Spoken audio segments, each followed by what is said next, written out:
गुरु दक्षिणा। दोस्तों, एक बार एक शिष्य ने विनम्रतापूर्वक अपने गुरुजी से पूछा, गुरुजी, कुछ लोग कहते हैं कि जीवन एक संघर्ष है, कुछ अन्य कहते हैं कि जीवन एक खेल है और कुछ जीवन को एक उत्सव की संज्ञा देते हैं। इनमें से कौन सही है? गुरुजी ने तत्काल बड़े ही धैर्यपूर्वक उत्तर दिया, पुत्र, जिन्हें गुरु नहीं मिला उनके लिए जीवन एक संघर्ष है, जिन्हें गुरु मिल गया उनका जीवन एक खेल है और जो लोग गुरु द्वारा बताए गए मार्ग पर चलने लगते हैं, मात्र वे ही जीवन को एक उत्सव का नाम देने का साहस जुटा पाते हैं। यह उत्तर सुनने के बाद भी शिष्य पूरी तरह से संतुष्ट नहीं था। गुरु जी को इसका आभास हो गया। वे कहने लगे, लो, तुम्हें इसी संदर्भ में एक कहानी सुनाता हूँ। ध्यान से सुनोगे तो स्वयं ही अपने प्रश्न का उत्तर पा सकोगे। उन्होंने जो कहानी सुनाई वह इस प्रकार थी। एक बार की बात है, किसी गुरुकुल में 3 शिष्यों ने अपने अध्ययन संपूर्ण करने पर अपने गुरुजी से यह बताने के लिए विनती की कि उन्हें गुरु दक्षिणा में उनसे क्या चाहिए। गुरुजी ने पहले तो मंद मंद मुस्कुराए और फिर बड़े स्नेहपूर्वक कहने लगे, मुझे तुमसे गुरु दक्षिणा में एक थैला भर के सूखी पत्तियां चाहिए, ला सकोगे? वे तीनों मन ही मन बहुत प्रसन्न हुए, क्योंकि उन्हें लगा कि वे बड़ी आसानी से अपने गुरुजी की इच्छा पूरी कर सकेंगे। सूखी पत्तियां तो जंगल में सर्वत्र बिखरी ही रहती है। वे उत्साहपूर्वक एक ही स्वर में बोले, जी गुरुजी, जैसी आपकी आज्ञा। अब वे तीनों शिष्य चलते चलते एक समीप के जंगल में पहुंच चुके थे, लेकिन यह देखकर कि वहां पर तो सूखी पत्तियां केवल एक मुट्ठी भर ही थी, उनके आश्चर्य का ठिकाना नहीं रहा।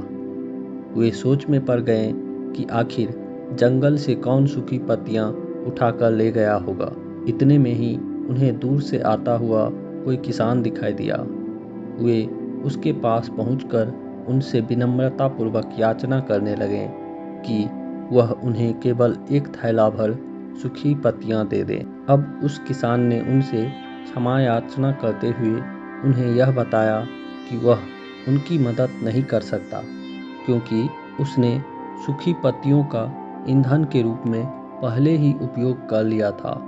अब वे तीनों पास में ही बसे एक गांव की ओर इस आशा से बढ़ने लगे थे कि हो सकता है वहां उस गांव में उनकी कोई सहायता कर सके। वहां पहुंचकर उन्होंने जब एक व्यापारी को देखा तो बड़ी उम्मीद से उससे एक थैला भर सूखी पत्तियां देने के लिए प्रार्थना करने लगे, लेकिन उन्हें फिर से एक बार निराशा ही हाथ आई, क्योंकि उस व्यापारी ने तो पहले ही कुछ पैसे कमाने के लिए सूखी पत्तियों के दोने बनाकर बेच दिए थे। लेकिन उस व्यापारी ने उदारता दिखाते हुए उन्हें एक बूढ़ी माँ का पता बताया, जो कि सूखी पत्तियां एकत्रित किया करती थी। पर भाग्य ने यहाँ पर भी उनका साथ नहीं दिया, क्योंकि वह बूढ़ी माँ तो उन पत्तियों को अलग अलग करके कई प्रकार की औषधियाँ बनाई करती थी।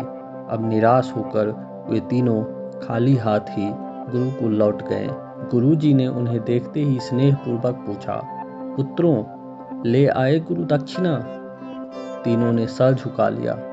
गुरुजी द्वारा दोबारा पूछे जाने पर उनमें से एक शिष्य कहने लगे, गुरुदेव, हम आपकी इच्छा पूरी नहीं कर पाए।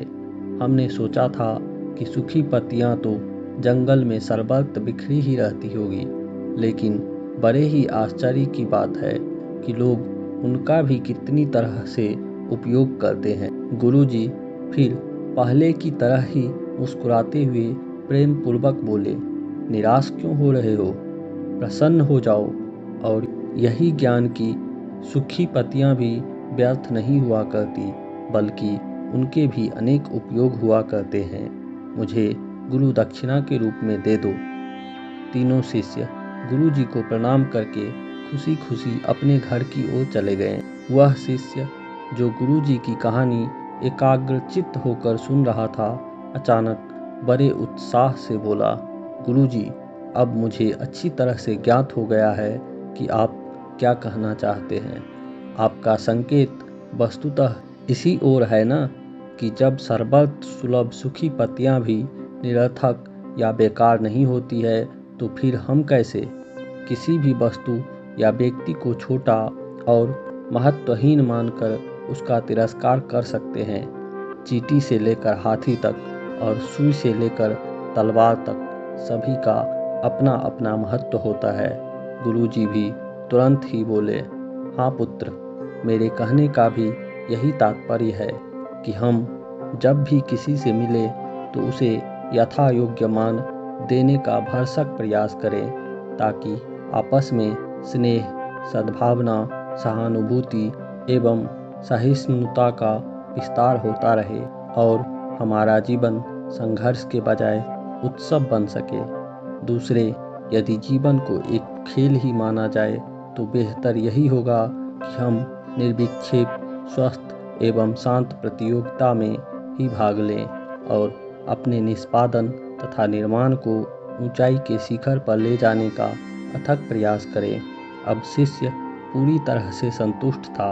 अंततः मैं यही कहना चाहता हूँ कि यदि हम मन, वचन और कर्म, इन तीनों ही स्तरों पर इस कहानी का मूल्यांकन करें तो भी यह कहानी खरी ही उतरेगी।